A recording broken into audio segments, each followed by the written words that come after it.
Let's talk about on the issue of divorce. So in the Greco-Roman world, men and women could divorce their partners by enacting what has been called a divorce by separation. That is simply by telling their partner to leave or by leaving themselves. Tapos na. You just go away. Tapos na. Divorce was very common and probably most marriages ended before the death of a partner. Inston Brewer observes that Greco-Roman marriage certificates were worded as though they were expected the marriage to end in divorce, not death. That is what was acceptable to them in their culture.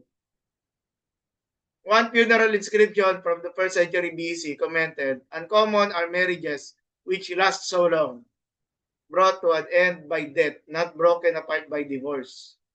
For it was our happy lot that it should be prolonged to the 41st year, yung yung wedding anniversary nila." What we can find here is that it's very rare makakita sila ng gano'n. That marriages that did not end in divorce. Again, culture ito ng Corinth, culture ng Corinthians to, no? Unlike the question of whether the widow ought to marry in 7:8 to 9, Paul's response 7:10 to 11 is sharp and direct. I give this command. Giving a charge or order recalls Paul's tone in addressing incest, lawsuits, and prostitution in chapters 5 to 6. Divorce is a moral question rather than an issue of prudence. The reason it can be so uncompromising is signaled in the two short phrases. Not I, but the Lord. So here, it's when we look at that, it's the command is he is alluding that this is also the words coming from God as the spiritual message of the Old Testament.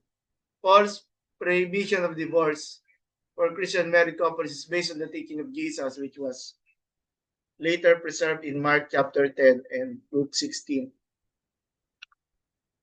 Jesus on divorce. Matthew 19:3, and Pharisees came up to him, tested him, saying, "Is it lawful to divorce one's wife for any cause?"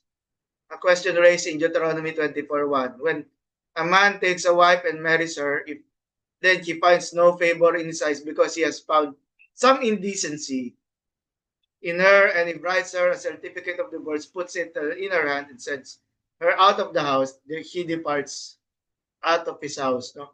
Notice that during the Old Testament period, no, wala pa sila yung conjugal property. The wife or the woman has to leave the house. Something.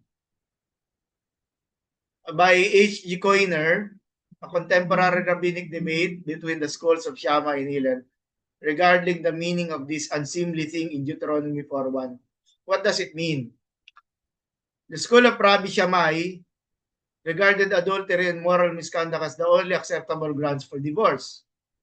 But the school of Rabbi Hillel, no, actually, in sa Rabbi Hillel, all kinds of things. If nakakita ka, if you find a woman who is lovelier than your wife, then you can divorce your current wife. Meron ganun.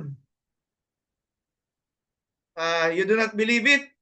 Tell someone if the person has overcooked the food, the meat, o kaya put too much salt in it, the husband can divorce his wife.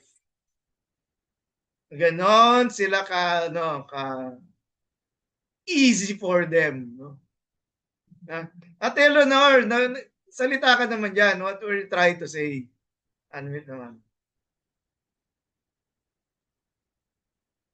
Ate Eleanor, nakamute pa rin kayo. I can't contribute anything because I'm single, Pastor. So I will just listen. Sige. Let's go on. Sige, thank you. Yan. All kinds of reasons, even quite trivial ones. So, we say, divorce was rampant during their time. Kaya nga Jesus was responding against it. He was responding against it. Si Edward Schillebeck, the Pharisees wanted to force Christ to choose between these two schools so that on the basis of his answer, they could accuse him either of laxity or of short-sighted narrow rigorism, no? So the two extremes, only on the grounds of adultery, and then on the other side, anything that you wish can be the basis, no? And so, leading question: is it lawful to divorce one's wife for any cause? Jesus cannot be forced to disagree with Moses, no? Although Moses had been allowed by God to give permission for a certificate of divorce as an accommodation to man, to curb his insensitivity to the call, and to protect the vulnerability of women. In most ancient societies, the woman could be sent away at the whim of the husband without any kind of thought for her. But the pattern of the kingdom for marriage is nothing so careless as that. What therefore God has joined together, let no man put asunder. So in this way, Jesus is saying the answer no in a sabihin natin couch in this God language, no? There was no room under the original creation intent of God for men and women in marriage. So the Jesus believed, and I believe in the concept of the permanence of marriage, permanence, and that is why in the Philippine Constitution, or if the Civil Code of the Philippines, um, marriage is also considered as a permanent decision. Among the two nations of the world, no, I some of you know this, no. The only two nations that do not have divorce is the Philippines and the Vatican City. So walang divorce, so because of the concept of the permanence of marriage. His words of divorce and remarriage were intended to lead his hearers, A, to recognize their failure to keep the law, na why they end up in divorces, because they are hard-headed, they are stubborn. They recognize their failure to keep the law, to recognize that a man could commit adultery, not just a woman, to realize that even though they would justify themselves before men by a legalistic application of a gracious word from God, God knew what was in their hearts. Their hearts were selfish. And so divorce was rampant during the time of Christ because love was not in the center, no? Unfortunately. Committing adultery, in the New Testament, the right of a man to sexual freedom is denied. And like the wife, the husband is under an obligation of fidelity, to be faithful. On the ground of the ideal intended in creation, Jesus rejects the bill of divorcement as in conflict with the will of God. He said that one who commits divorce also commits adultery. Kasi raw, he also pushes his or her spouse whom he divorced, no, to fall into adultery then.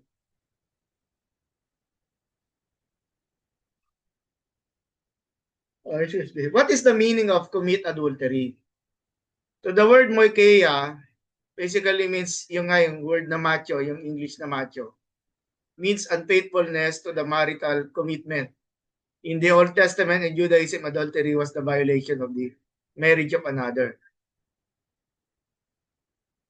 On divorce, but if she does, she must remain unmarried or else be reconciled to her. Of course, if that, likely in our Christian teaching, ito yung dapat tinuturo. We should be highlighting this. Encouraging, no, yung mga singles or divorced people to remain unmarried, if they can. As pointed out, this makes it unlikely that the woman would have been motivated by a desire to be celibate and abstain from sex. Just to be clear, one of the motivations during the ancient times for remarrying, for a woman to remarry, is because of supplies. Noong time na yon, the man was the one in charge of providing yung resources. The woman takes charge of the home. And so, if the woman divorces the wife, likely the wife is the more disadvantaged, no? between the two because of personal living. In the context, Paul is clearly dealing with people who are asking about whether they should divorce their spouses on grounds that Paul considers unacceptable. And thus he tells them that they should not do so. Paul stands with Jesus in holding that divorce may be justified only where one partner clearly manifests a radical refusal to respect one's marital commitments. Christians to keep their marriage. Some believers in Corinth were wondering whether to continue in their marriages to non-Christian partners. The problem had been caused by the intrusion of the gospel. Some Corinthians may have raised concerns about purity, arguing that the believers defiled by sexual conduct. Paul's advice to both men, he must not divorce her, and women, she must not divorce him. Believers in mixed marriages is the same. Religious differences are no reason to end the marriage. Tisselton points out the remarkably even-handed mutuality of Paul's exhortation, which stands in contrast to what he might have expected from a first century writer. Okay. But which coheres with Galatians 3:28. This, we may skip to this. The reason Paul counsels that Christians married to unbelievers ought to stay married is that the unbelieving husband has been sanctified through his wife, meaning there is a chance for that unbelieving spouse to become born again. And I have a pastor friend in Teresimal Teres, that he was already a strong believer of Jesus, and then he married a, lack of a better term, yung Catholic. But he was able to win her husband. And now yung woman na yon, he was able to win his wife rather. And so now yung wife na yon is a pastor's wife. So, pastor's wife. When Jesus touched unclean people, however, rather than becoming unclean himself, his own holiness proved to be contagious, making the unclean clean. So in Paul's view, due to the example of Jesus, holiness is more powerful than impurity. At least the holiness that comes through Christ's sanctifying work. Notice I'm not discussing 2 Corinthians yung sa yung do not be equally yoked. No? That is not our concern for this afternoon. Sanctified an unbelieving spouse, it clearly does not mean that where they have been saved or now benefit from the covenantal status of the believing spouse. In 7:16 shows that there is an effect that can only be hoped for as the marriage unfolds. So it is something that is hoped, no? That the believing partner will be able to win yung kanyang unbelieving partner.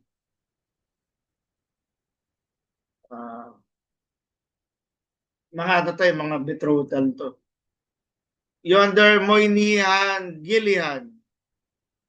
Paul used Jewish betrothal language in a new way when he ruled that an unbeliever is sanctified by a believing spouse. Given the prohibition of Jesus against divorce, any marriage in which there was a believer was ruled to be licit. And Jewish language of betrothal provided the linguistic proof that the sanctification of the spouse and the licitness of the union were guaranteed. Garland contending that the Christian wife has the same power to sanctify her unbelieving husband as the Christian husband has to sanctify his unbelieving wife is quite novel. It accords with Paul's emphasis throughout the chapter on the mutuality of spouses, but it also expresses his conviction that Christians live in a new and potent field of God's holiness that works irrespective of gender. Koiner, in spite of the advantages of being unmarried in this particular situation, St. Paul believed those already married are not to seek a divorce simply because a single state might be preferred. No. St. Paul gives the charge of the Lord that the wife should not separate from her husband and that the husband should not divorce his wife. Hmm. Ito. Let's talk about this. How did Paul associate marriage as a better option with the extent of sexual immorality in the Corinthian society?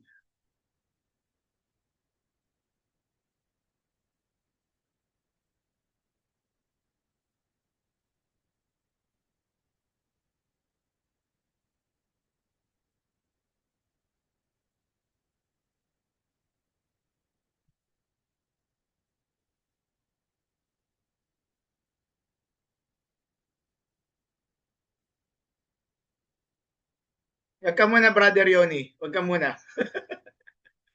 Diyan daya. Ganun lang. I'm just waiting for others to join in the conversation. Sige, Pastora Jen. I think my answer is I think because instead of people jumping from woman to woman, from partner to partner,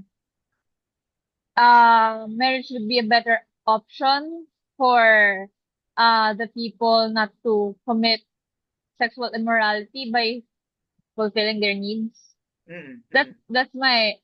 opinion based on our discussion also. Oo nga. Good. Good. Well taken, Pastora Jen. Si Pastor Mark, and then we'll hear from Ate Leonor. Sige. Ayan, sasalita ako, nakamute pala ako. So sabi sa number 1, how did Paul associate marriage as a better option with the extent of sexual immorality in society? Siguro what he did was, nirecognize niya na ang church ng Corinth ay punong-puno ng mga sexual immorality. I mean, he called sin what it is. Kumbaga, hindi siya nagkaroon ng sugarcoating. Kumbaga, he addressed it. He called it what it is a immorality, it's a sin, and it's rampant na nangyayari sa kalagitnaan.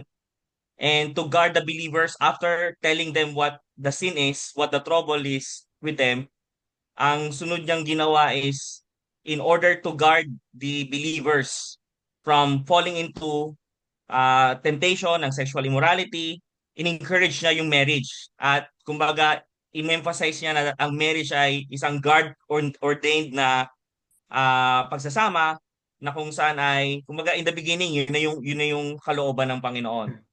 Sabi nga niya sa chapter 7 verse 2 na because of immoralities, each man have to have his own wife and each woman have to have his own husband. So, kumbaga, yung marriage provides a holy and proper context patungkol sa kung paano nila ibigay yung or i-express yung sexual desires po nila. Good. In a proper way. Yun lang po.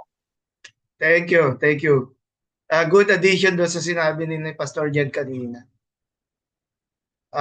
Sige, si Leonor, and then si Pastor Rufino. Sige. Let's just be a short one, Pastor. Opo. In marriage, there's purity of when they are doing that.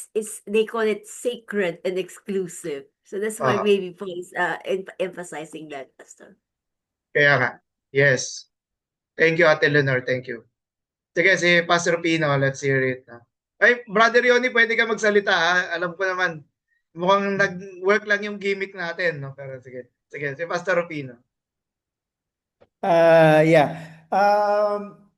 The one reason I see here is, I agree with the answer previously that it's immoral, it's a sin. And another angle that I could see here is it also protects the man and the woman from catching whatever disease that they could get from moving from one partner to another. So for health reason, yun yung isang nakita ko na reason. Yes. Thank you. And noon pa lang, meron ng sexually transmitted diseases, ha? Noon pa lang. So we don't say that this is a new discovery. Sige. Thank you for that addition. Sige, so coffee break. Meron mga sinasabi dito sa chat.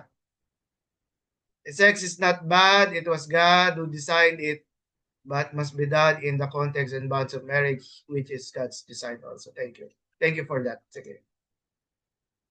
Ay, teka lang, basahin ko yung isa, baka magtampo. Yung reply, I think need muna ma-annul yung first marriage kasi it is still legally binding. Oo nga, yung mga rights and privileges, they could not exercise it kung they remain yung as is. No? But again, we know yung legal separation and annulment is too expensive. No? And the reason for that is so that hindi maging rampant. Kaya mahal. No? So, ano yun eh, the sins for the rich people. So, pray that you will be a rich person. No? Sige, Brother Yoni, before we take a break. Brother Yoni. Hello, can you hear me? Ayan. Oh, Ano sige, lang sige, sir, good. i-add ko lang. I'm not sure if any one of you have gone through an annulment, but it's horrible kasi kunyari you're two people, you decided to go on your own way. And here in the Philippines, you need to have a good reason to have an annulment. And usually, kung sabihin nyo lang, ay ayaw na namin, it won't pass, you actually have to say, kumbaga sisiraan mo yung kabilang tao just to prove na gusto mo talagang panan. At least so far, yun yung alam kong naging storya. So, Yes. so you may actually end up hating each other more when you wanted to have an annulment than kung nasaan man kayo. So, yun lang. So, it's, ayan. So, nandun ako sa Oo nga, point na, yeah, simply you're saying no dun sa annulment. Yeah, that's good. Sige. yep. Thank you. I think we did well itong segment na to.